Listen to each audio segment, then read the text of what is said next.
हमारे साथ कोलकाता के नाखुदा मस्जिद के इमाम मौलाना शफी कासमी साहब हैं। जिस तरह वायलेंस देखने को मिला है, हिंदुओं के घरों को नुकसान पहुंचाया गया, इस तरह की खबरें मिल रही हैं और बीजेपी आरोप लगा रही है तृणमूल कांग्रेस पे और ख़ासकर ममता बनर्जी पर।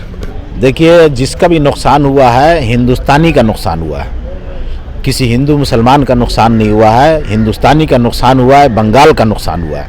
हम इसकी सख्त लफ्ज़ों में मजम्मत करते हैं और इसके लिए हम लोग पूरी तरह से तैयार हैं और हमारे लोग काम कर रहे हैं। मुर्शिदाबाद में मौलाना निज़ाम साहब थे, वो चले आए हैं यहाँ, चूँकि मीटिंग थी। मौलाना अब्दुल रज़ाक साहब हैं और उनकी पूरी टीम है हम लोगों की जो वहाँ काम कर रही है, पुलिस के साथ मिल करके उनकी मदद कर रही है और अमन शांति अल्हम्दुलिल्लाह अब कायम हो गया है। अब आहिस्ता आहिस्ता लोग ये आ रहे हैं। उसके बावजूद हम चाहते हैं जो मुजरिम है उसको कानूनी तौर पर सज़ा मिलनी चाहिए। 138 लोगों की गिरफ्तारी और 3 की मौत, 15 पुलिस वाले जख्मी। देखिए, जब ये हुआ है तो गलत हुआ है, हम तो उसकी निंदा कर रहे हैं और जो गिरफ्तारी हुई है कानूनी तौर पर जो मुजरिम है उसको कानून के हिसाब से सज़ा मिलनी चाहिए।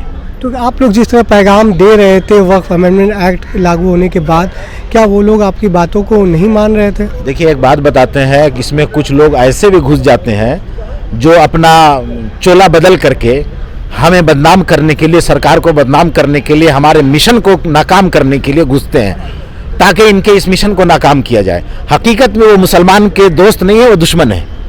वो चाहते हैं कि मुसलमानों का जो वक्फ कानून के लिए जो एजिटेशन पुरअमन पूरे भारत में चल रहा है और ये पूरे हिंदुस्तान के हमारे उलमा अकाबिर ने ये अपील किया है कि आप एजिटेशन कीजिएगा लेकिन अमन शांति के साथ, कोई बदअमनी नहीं होनी चाहिए। तो कोई भी शख्स इसमें इस तरह से घुस करके अगर इस तरह हमारे कानून को, हमारे मिशन को नाकाम कर रहा है और अशांति फैला रहा है तो वो हमारे मिशन को नाकाम कर रहा है। वो हमारा आदमी नहीं है, वो इंपोर्ट किया हुआ कोई दूसरा का आदमी है जो आकर के हमारे मिशन, हमारा चोला पहन करके हमको नाकाम, हमको परेशान कर रहा है। तो उसकी आइडेंटिफाई आप लोग कर चुके हैं? आइडेंटिफाई जब गिरफ्तारी हुई है तो पता चलेगा इंशाल्लाह, जब तहकीक होगी, जब उसकी जांच होगी तो पता चलेगा। 16 अप्रैल को लेकर क्या तैयारी है? वज़ीर आला से क्या बातचीत हुई और नेताजी इंडोर स्टेडियम की उस मीटिंग से क्या पैगाम देंगी? देखिए, 16 अप्रैल की जो जलसे की तैयारी है अल्हम्दुलिल्लाह पूरी चल रही है, मुकम्मल तकरीबन हो चुकी है, टाइम भी नहीं है। और इसमें मैसेज तो हमारी चीफ मिनिस्टर जो चीफ गेस्ट की चीफ मुकर्रिर और उनकी बात होगी और इंशाअल्लाह बड़े अकाबिर लोग भी उसमें मौजूद होंगे और बहुत अच्छा वहाँ से मैसेज जाएगा जो पूरे हिंदुस्तान के लिए एक नमूना होगा। बंगाल में प्रदर्शन का सिलसिला जारी है, क्या आप इस प्रदर्शन का समर्थन करते हैं? देखिए, हम तो कर रहे हैं, समर्थन क्या करते हैं, हम तो खुद जो है एक वक्फ के खिलाफ प्रदर्शन कर रहे हैं। सड़क पर उतर कर करेंगे क्या? देखिए, हम तो सड़क ही से गुजर कर करते हैं, मैदान में करते हैं, पुरअमन तरीके से करते हैं, परमिशन लेकर के करते हैं, बगैर परमिशन के नहीं करना है। ये तो सब हम लोग गाइडलाइन जारी की, हमारे बड़ों ने गाइडलाइन जारी किया, उसी के हिसाब से हम लोग करेंगे। लेकिन आप पर एक आरोप है, आप वज़ीर आला के करीबी हैं और इतने दिनों से आप खामोश थे। हम कहाँ खामोश थे? आपने हमारी बात नहीं सुनी? अभी 10 अप्रैल को रामलीला मैदान में हमने तकरीर किया है, हम वहाँ मौजूद थे। उससे पहले ऑल इंडिया मिल्ली काउंसिल के बैनर तले हम लोगों ने प्रेस कॉन्फ्रेंस किया और इसकी निंदा की है।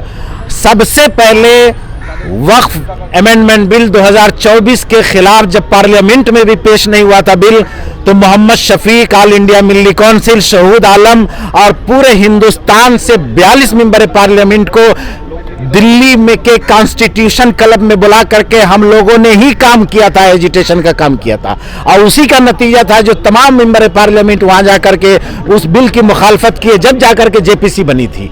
हम उसके खामोश काहे हैं? सबसे ज्यादा अगर कोई बोलने वाला है उस बिल के खिलाफ तो मोहम्मद शफीक बोलने वाला है बंगाल से। एक आखिरी सवाल, मुर्शिदाबाद के इस वायलेंस को कैसे देखते हैं, क्या निंदा करते हैं?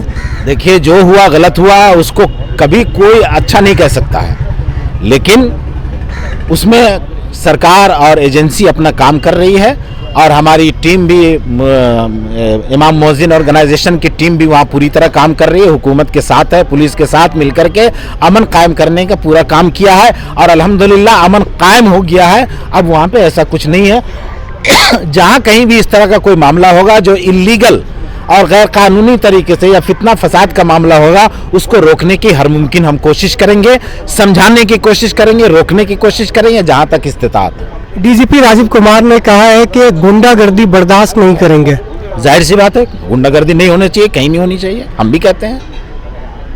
लग रहा है कि गुंडागर्दी हो रहा है, कोई भी कर रहा है, किसी भी भेष में आकर के कर रहा है।